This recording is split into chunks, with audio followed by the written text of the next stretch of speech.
Guys, what is going on? Rhett here with an unbelievably important video, something I can't believe it's taken me this long to do.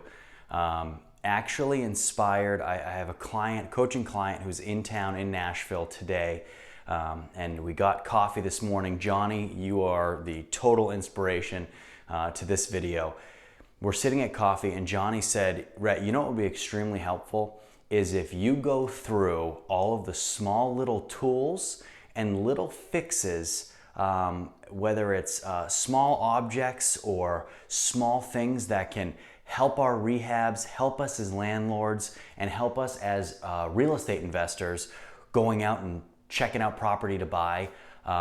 So what I decided to do was I came right home and I went into the back of my truck, which is what I use to go look at property, and I got a big trunk back there, and I opened it up, and I'm gonna go through with you guys all of the things that are gonna make you such better property viewers, better investors, as far as being able to go to a property and have what you need to assess a property the right way.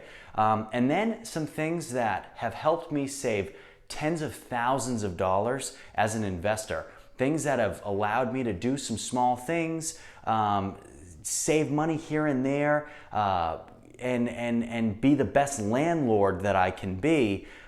Things that I have just kind of picked up along the way for my career in doing this, and things that I think are going to be extremely, extremely helpful for you guys at home.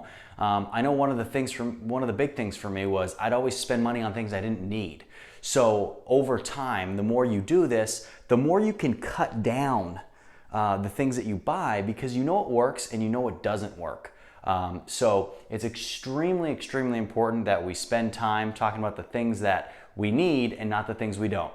So without further ado, guys, I'm going to get into all of these products. I have a bunch of products laid out here in front of me. We're going to go over every single one of them. All of the links to these are in the description, okay? So you don't have to go searching for them. The links, if I have them exactly, it's the exact links to these exact products, okay? If I couldn't find the links to these exact products, I put the links to products that are basically the same exact thing that will give you the same outcome, okay? So let's get this thing going. What are some things that every single investor needs when they go to a property? So we're gonna break this down into two parts. One, the investor doesn't own the property yet, and then the landlord already owns the property, getting it ready for the tenant, okay? So the number one most important thing that every single investor must need, and excuse me because I'm going to keep going off screen here, okay? But a flashlight, okay? A lot of properties we go to, they might be foreclosures. They might be winterized, which means all the plumbing and all the electrical shut down, okay? They might have been vacant for years and years. We can't see what's going on. And I know in a lot of my walkthroughs, guys, you see me with a flashlight. But what is it? Is it just a run-of-the-mill flashlight? No, it's not. It's a Streamlight. Okay? Streamlight is a company that produces weapons-grade, military-grade flashlights, all right? 1,000 lumen lights, okay? These things are unbelievable. This model right here is a ProTac 2LX. I have the link below. The link that I have is the exact same flashlight that I carry every single day. It has a clip where you can clip it on your belt, but also it has a really cool, or it's actually not really cool, it's probably the opposite of really cool actually, but you can go in the house like this, okay? I don't usually do that. It works better for me as a handheld, but it gives you the option to do it. You throw it on your belt, you throw it in your pocket, and you forget you have it, okay? Get you one of these. It's a little pricey, but it's so worth it. My goodness, about $70. It's 1,000 lumens. You guys might, you go to Home Depot or you buy these crap lights and they're crap. This thing, it's unbelievable. It's metal. I've dropped it downstairs. I've dropped it in water. It's an absolute monster. You guys need to get you one of these. If you invest in good products, you keep them, you use them, and you look like a professional. Who wants to go to a property and pull out a $2 flashlight? People laugh at you. You know, you go to these properties with multiple investors. You pull out one of these, they know you mean business. All right? Secondly, our Notepad, okay? This is a scale at Notepad because I'm always thinking about scaling, getting bigger, okay? This is a leather notepad where I'm in a house, okay guys? I'm taking notes, always. I'm looking at properties. I'm writing property addresses down, all right? I'm noting rehab work that needs to be done. And it's small enough to where, okay, I can just, you know, put it in my back, put it in my front, all right? And it's big enough to where I can still, it's not like one of those little ones where I'm barely writing, okay? It's decent size, it's not too big, it's not too small, but it's always important because you don't want to be on your phone the whole time you're in a property.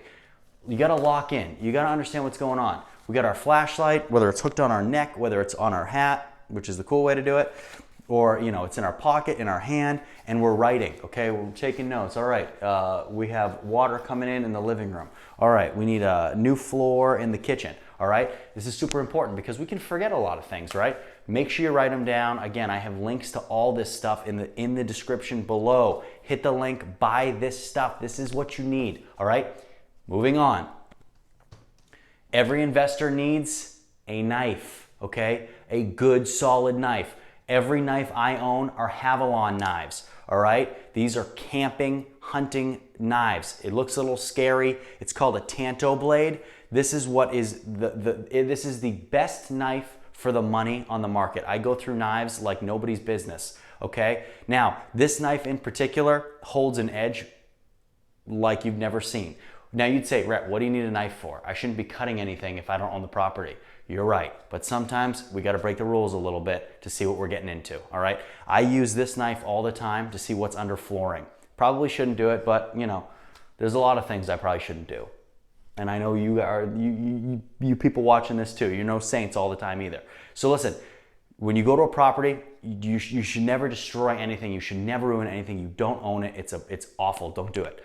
But if maybe there was already a cut in a floor that was maybe it was vinyl and I wanted to look underneath it, it's just very lightly. Or if there's carpet up against the wall, I don't want to jam my hand down and get, you know, a nail through my finger.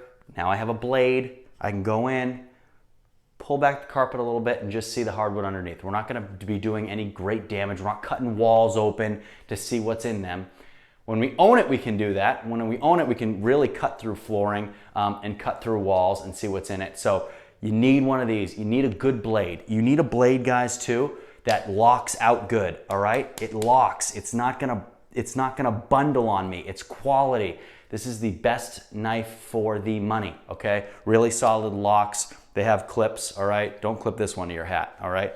Okay, so moving forward. Now, we buy the house, okay? We're in the house.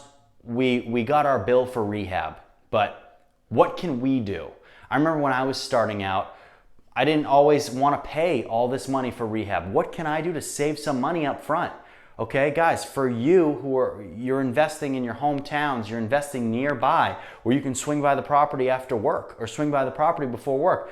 Can you do some stuff in the meantime so you're not going to spend $10,000 extra dollars paying somebody to do it? Maybe. And what are some of the things that are really easy fixes for people that have really no knowledge of real estate, okay? Now, we're going to go over those, but we need the tools first, okay? So I have here some of the biggest tools that as a landlord I was able to rely on over and over and over again that seem to be worth their weight in gold, all right? Number one, gloves. Not just gloves, but sharp-proof gloves, okay? Guys, so many properties I would buy, they would have broken glass. There would be shards of really sharp wood or metal or whatever that is, okay? These are sharp resistant gloves. So, for example, I buy a house, maybe it had a bunch of vandalism, it had a bunch of break-ins, and now I go to pick all that glass up, nothing goes through. You guys can maybe see these things have had some wear on them, okay? I've worn these a lot. And picking up glass, picking up things that otherwise you don't want to touch, okay? They're very, very, very resistant to sharp objects, which sometimes when you're in these old houses, you have nails. You want to get under flooring and rip some flooring up. You don't want to get stabbed by rusty nails on the corners, okay? You'd rather buy a pair of these than go and get a tetanus shot at the hospital, okay? So just be careful. If you're going into if you're crawling underneath the home, whatever you're doing, you probably shouldn't be doing that. But whatever it is, coming across any kind of sharp objects, you got to wear these, okay? These are premium defense. I put a link below for something very similar to these, worth their weight in gold, okay? Now, secondly, the tool that nobody thinks they'll need until they need it, and then it's the best tool you'll ever have. A painter's tool, all right? Now, a painter's tool does just about everything. You can see mine is worn out, all right? And I don't even do construction. This is just from going to houses that I own and doing little tiny things. And you look at the wear and tear on this, okay? Primarily what I used this for was uncaulking and unpainting windows. You say, why are windows caulked and why are windows painted? That's a great question. I wish I knew. And if they had never been caulked or painted, I never would have needed this tool. But for some reason, some people like to caulk windows shut and paint windows shut over and over and over again. And I need those windows to operate. As you guys know, for a Section 8 inspection, we need windows to be operable, okay? We need windows to work. We need egresses in bedrooms. Painter's tool. You get in, you can rip all the caulk out of the gaps in the windows, okay? You can break through that paint and you can get the window open. You remove it all, sharp edges that you can actually get into a window with, all right? So this is a tool that is worth its weight in gold, guys, as is a lot of this stuff, all right? Going off of that painter's tool, a pry bar, all right? All of this stuff is really small, guys. This could fit in a little bag that you can also buy and just put it in. It could be your property bag or what have you, all right? Now, say we're getting through all the paint and caulk in a window. We take our pry bar, we can put it underneath the window and crank that window up, okay? Crank that window up. Maybe that window hasn't been open in 30, 40 years, all right? It's a great way to get into houses. If there's an issue, you gotta crawl through a window, you forget the lockbox code on a house you own, all right? I've done that 1,000 times, all right? Houses that I own. You pry it open, you get right in. A lot of times, some of these old houses that we buy, their windows are all janky and you don't want to push too hard on a window. You never, ever, ever want to push on a window, okay? Especially in these old houses you're buying, guys. Never push on a window. We use the pry bar solely to get underneath and crank the window up. If there's resistance, we stop, all right? Sometimes these old windows, you crank them too hard, you put too much pressure on the bottom or the sides, the whole window will pop. Don't do it. It's all old glass. It'll hit you in the face. I've seen it. It's terrible, all right? So this is purely for if you're taking paint or caulk off a window and you need to get the window up, don't exert too much force with your hands and press. Use the pry bar and get the window up, all right? Next, moving on to another huge thing that I have done over and over and over again in properties, and something that was so infuriating to me when I first started doing Section 8 was I would fail inspections left and right because of electrical issues, okay? Outlets not working, outlets that were not grounded, okay? I've talked a little bit about in some older videos about failing inspections for ungrounded outlets and outlets that weren't working. So I was so tired of it, and I was so tired of paying electricians to come and do it all. And remember, I'm early in my journey here. This is way before I have a full team. And a lot of you guys starting out, you don't have full teams yet. So this stuff is super, super important, and it'll teach you how to do it. It'll teach you actually what you need to know about being a landlord and rehabs and all that sort of thing. This is invaluable knowledge, guys. So what I got was, I got an electrician's kit. Now, granted, this kit there's a lot of stuff missing. I only put some of the important stuff in here, but we're only gonna talk about two of the things in here today, okay? This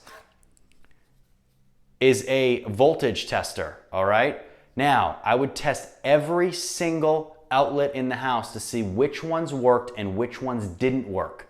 Basically, what you do is you turn it on, and then you take it and you just push it right into an outlet.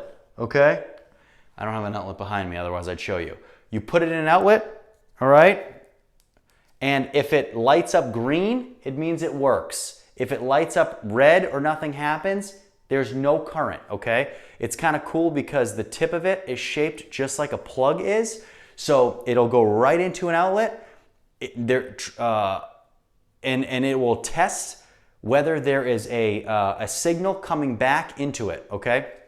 It actually might light up red it will. It'll light up red if there's voltage, which is, be careful, okay? So we're gonna shut it off, all right? So super good to know. Then you can tell, you know exactly when you're in a unit, that one doesn't work, that one doesn't work, that one doesn't work, that one works, that one works, that one works, okay? And then you can mark them, put them in your notebook, this one works, that one works, just so you know, okay? Another super important piece of this is our outlet tester, okay? So we take this outlet tester, you guys can see it's a prong, we put it in and it'll tell us whether an outlet is grounded or not. Wow, all right? A lot of times, guys, if I walked into a room and it had all these outlets everywhere, I would test it. If an outlet was bad, I would mark it bad, and then I would just forget it, I would mark that one bad. But I'd go to the other ones and make sure that if they're 3-prong, that they're grounded, okay? As you can see, this is a 3-prong plug, so you can't put it into 2 prongs. 2-prong outlets are not grounded anyway, or you don't need to ground them, so you don't need to test to see if they're grounded. 3-prong outlets need to be grounded. Otherwise, they'll fail. It's too dangerous to put something that takes too much electricity in a 3-prong outlet. So we test it. If it fails, it'll say not wired correctly, open ground, not working. It has a bunch of different options that it'll tell you right on it. When you plug it in, you mark it, label it, not grounded, grounded, good to go, check mark, whatever you guys want to do. That way you know it doesn't need any work. This and the voltage tester have literally saved me so much time and money. I don't have to call electricians. I already know what's going on, all right? Unbelievably important, guys, unbelievably important. I would suggest every single one of you has one of these, okay? Again, I've put a link to something very similar to this below with both of those tools in it, all right? Okay, now, as we're talking about this electrician packet, I just want to also talk about how many 2-prong outlets I have in my truck from years and years and years of just testing my outlets. So I'd say, okay, boop, ungrounded. It's an ungrounded 3. Okay, so then what I would do is I'd kill the electricity. I'd go over, I'd remove that outlet. I would undo the wires. And then I would double check, obviously, to make sure that no current was running through it. There was no voltage. I'd check to make sure it was safe, all right? Then I would take my outlet and I would remove the 3-prong, put the 2-prong in, and now I would have a 2-prong outlet that is ungrounded, but it doesn't need to be grounded, okay? It doesn't need to be grounded because it's a 2-prong outlet. I'm sorry if I'm throwing stuff over people's heads right now.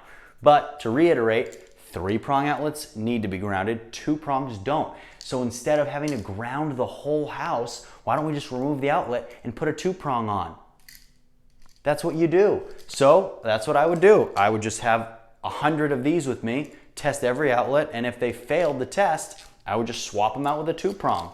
Bada boom, bada bang, done. Save you thousands. They save you thousands. I had people quoting me, yeah, we'll come in here, we'll ground the whole house. Ground the whole house? Yeah, it's gonna cost you $7,000. We gotta redo all the outlets, we gotta put a ground underneath the house, we gotta rerun all the wires to the middle, ground it. What? How about you just spend like $10, $5 on an outlet, grab a pack of these for like 40, 50 bucks, redo all the outlets in the whole house, save yourself $7,000. Craziness. I actually almost paid somebody that much money to ground a whole house instead of just doing these.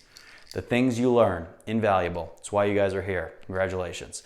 Okay, so my last thing that I have to say about outlets is if I would come across an outlet that wasn't working, it was like just dead, it had no current, what I would do was I would remove Obviously, you're shutting everything off. You're testing everything, guys. I can't reiterate that enough with your outlet, your voltage tester. And then I'm removing the outlet, okay? I'm taking it out of the wall. I'm undoing the wiring. I'm taking it out of the wall. I'm taking the hot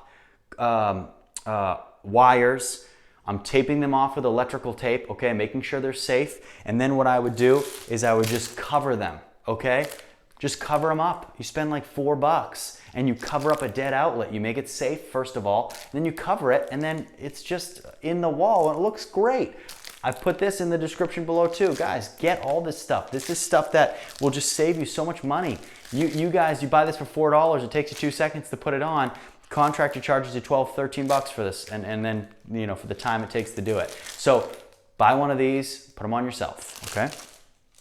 And while I'm there, while you're on the ground, so important to have when you're doing small landlord stuff, right? If that's what you want to do, you want a piece of it, you want to get in on the action, you need knee pads, okay? You're going to be on your knees, you're going to be moving around, you're going to be down where outlets are, you're going to be checking under sinks for leaks, you're going to be getting dirty, okay? Get you some knee pads. Unbelievable. Need it. Description below. Okay. Now, let's talk about some other things. Now, let's talk about safety, okay? Fire alarms, smoke detectors. You can get them cheap. I've posted in the description below some cheap fire alarms. Get them, okay? The one I posted below is a carbon monoxide detector and a smoke detector all in one. So you don't need to do smoke and carbon, okay? It's a one. Now, you need more than one. You gotta put them in the hallways, you gotta put them in bedrooms, you gotta put them in places where it makes sense. Don't put them in the kitchen, please. Some of you might say, of course I wouldn't put it in the kitchen. You'd be surprised. So, always get the ones that are battery operated, not hardwired, because if we got to hardwire them, then we can't put them in. The whole point of this is to save us a little bit of money. Get these, put them up, get a little ladder, you screw it into the ceiling. It's battery operated. You pull the little cord, okay? They all come with batteries. You pull this little yellow lever, whoop, now it's on, okay? Now it's working and it's ready to go. You start off your tenant's lease with brand new smoke detectors. Always, okay? Super important to have carbon monoxide detectors in the unit as well, so why not just do a 2-in-1? And that's what I've put in the description below, okay? Guys, also in the description below, if you guys don't like, I don't have one with me right now, but if you guys don't like the idea of a 2-in-1, get a smoke detector and then get a carbon monoxide detector. I actually put in the link, the carbon monoxide detectors I use for all of my properties, okay? Take them, buy it, it's like 30 or 40 bucks. Again, you put one on each floor, you put it in, and that's it. You forget about it, nobody touches it. It's a really nice, it makes people feel safe, okay? Same with smoke detectors. Smoke detectors and carbon monoxide detectors make people feel good, all right? So just do it. It's not very expensive and it works, okay? Another thing that I don't have with me right now, weather stripping. I have failed inspection after inspection for not having properties weather stripped. It's the stuff you put around door frames, okay? You will fail an inspection if an inspector comes in and he looks at your door and sees any kind of outside light. It's an instant failure. Weather stripping a door will also help keep water out in a bad storm. It will help keep temperatures inside, which will cut down tenants' electricity costs, gas, heat costs, okay? Happy tenant, happy landlord, all right? Weather stripping, it's so cheap. All you do is it's rubber and foam and it's sticky, and you go around the door frame and you just put it on the door frame, and it cuts off light from outside, so you pass inspections, and it works to keep heat in, cool in, and bad stuff out, okay? I put that below. Get you a roll of that or a couple rolls of that. That should be on every single one of your exterior doors. Even if there's no light showing, you should still have that, okay? Another thing that I don't have is drain stoppers, okay? And this is a big one. Drain stoppers. So A lot of people ask me, I get questions like this all the time. What kind of drain stoppers do you use? I have tenants that don't know how to use the drain stopper, drain stopper, drain stopper, drain stopper, drain stopper. What I've posted below is a drain stopper that you should use for your kitchen drains, for your tub drains, for your sink drains, everything. You will fail an inspection if you don't have drain covers. Now, people have expensive ones, you push the thing in and the drain cover comes up, or you turn it and lock it and and they break all the time and they're awful. Get a drain stopper like the one that I posted below. Basically what they are is they're little rubber pieces like this, and they have a little chain, and you tie the chain to the tub, and when you want to stop the water, you put it in, and when you don't want to stop the water, you pull it out. Same for the kitchen, same for the bathroom sink, same for the guest sink, wherever. I don't care. It's so cheap. Just get them. It'll save you tons of money, and then you don't have to buy the big old expensive sinks and buy the drains and have the drains break. Drains are a huge issue. You'd be like, oh, they're not a big issue. They're an issue. I don't know why they're an issue, but they are. You get hair, you get crud, you get all this awful, nasty stuff gets stuck in these drain covers. It's disgusting. So just get these. They're light rubber stoppers. They're the easiest thing ever. You'll never have a problem with them. If by some crazy situation happens and the tenant loses it, or the dog eats it, or something happens, it's like $1 for a drain stopper, okay? We're not paying $600 for a new sink because the drain was busted, or $150 for the drain. Just get these rubber stoppers. They are so great, okay? Guys, almost done here going through all this stuff. The only other thing that is huge, has been huge for me, is a sash lock. So what's a sash lock? A window sash, okay? Which is the top of the window. They are window locks, all right? Now, what this is, I think I posted it below. They're like $5 a piece or $6 a piece, somewhere around there. And what it is it's a lock. You put one piece on the inside of the window, you put the other piece on the actual sliding part of the window, and it's a lock. You just screw it in with a screwdriver, and boom, you have a window lock. I put all new window locks in all of my units when I buy them and they don't look good. This is for, I should say, this is for wood windows, all right? So if you have brand new aluminum windows, you can't put one of these in, you can't screw into the aluminum, okay? They already have window locks and they're a little bit different than this. This is for wood windows, which a lot of the houses that I have purchased in the past and that I do purchase, they're older, so they're wooden windows, which is why we're decaulking them and depainting them. And a lot of times the locks are broken, they're ugly, they're gross. You spend a little bit of money, you get a really nice window sash like this lock, and it makes the whole window look a lot nicer. So now you go from an old, dirty, gross, caulked shut, painted shut window with no lock on it to a window that is operable and has a nice lock on it. Another thing is, sometimes in the houses I buy, they don't have locks because they've been painted shut or caulked shut. So they need locks, and this is how we do it instead of replacing the whole window. If the window is salvageable, which sometimes it isn't, but if it is salvageable, then we can just make it operable and put a lock on it. Okay, guys, I think that does it. That is just kind of the small things that I keep with me at every single house that I go to. There are also things that that you can do. They're not crazy. You're not talking about big time construction. Now, we're not trying to be electricians either, but just things that I've been able to do that have been able to save me money, time and money. I can get things done. I can think back to times where I failed inspections, and I was just starting out. In my budget, I couldn't pay a contractor to go back or an electrician to go back. I was super tight with the money I was spending because I wanted to make sure I could scale correctly. So I was doing some of this stuff by myself, and these are the tools that I've found were the best for the job.